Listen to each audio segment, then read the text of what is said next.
Atkas-centret adskiller sig nok lidt fra de andre aktivitetscentre i Slagelse Kommune, i og med vi er det mindste.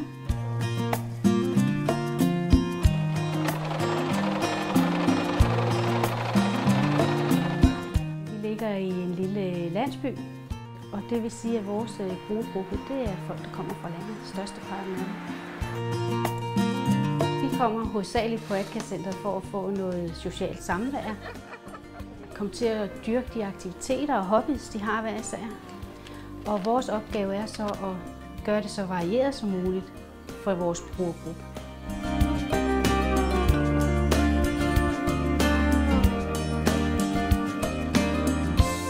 Vi er så til kysten, ligesom her, og står og fisker. Og alt efter hvad sæsonfisk vi kan fange. For øjeblikket der er det hornfisk, vi går efter.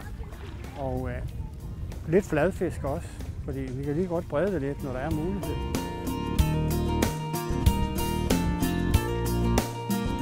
Vi kører det på den måde. Den, der fanger flest, får førstpræmien. Fordi det skal ikke bare bortfise den af og tro, de har fanget en stor fisk, så har de hjemme på førstpræmien. Og så i dag er det jo dejligt her. I dag der er jo mange børn herude, og så kan vi lære dem at fiske også.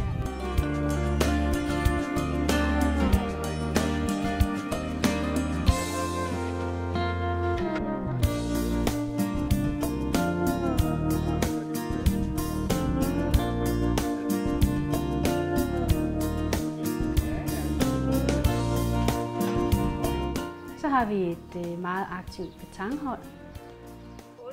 Vi kommer jo hernede på Atkas-centret hver mandag og spiller. Vi spiller 3 gange om ugen og hele sommeren. Hvis ikke lige det regner jo, selvfølgelig. Så jo, det er dejligt.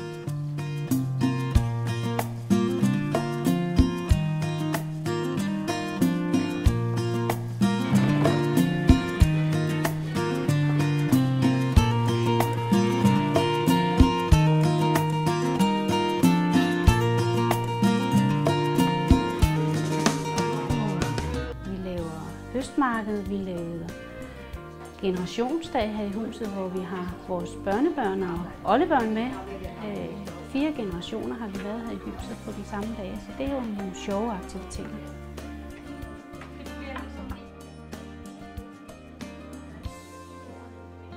Og så har vi jo et dejligt EDB-værksted, hvor vi har foto, vi har slægtsforskning, og man kan komme ind og lære EDB fra bunden af. Jeg var jo så blevet hjemmegående, så siger hun, jamen, så skal du da komme over på Atkas-centret. Og der er slægtsforskning blandt andet. Jeg tænkte, det var egentlig meget spændende, så det kørte jeg over, og så har jeg været her siden.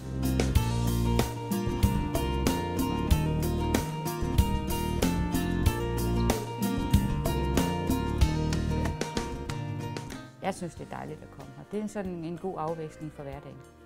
Helt sikkert.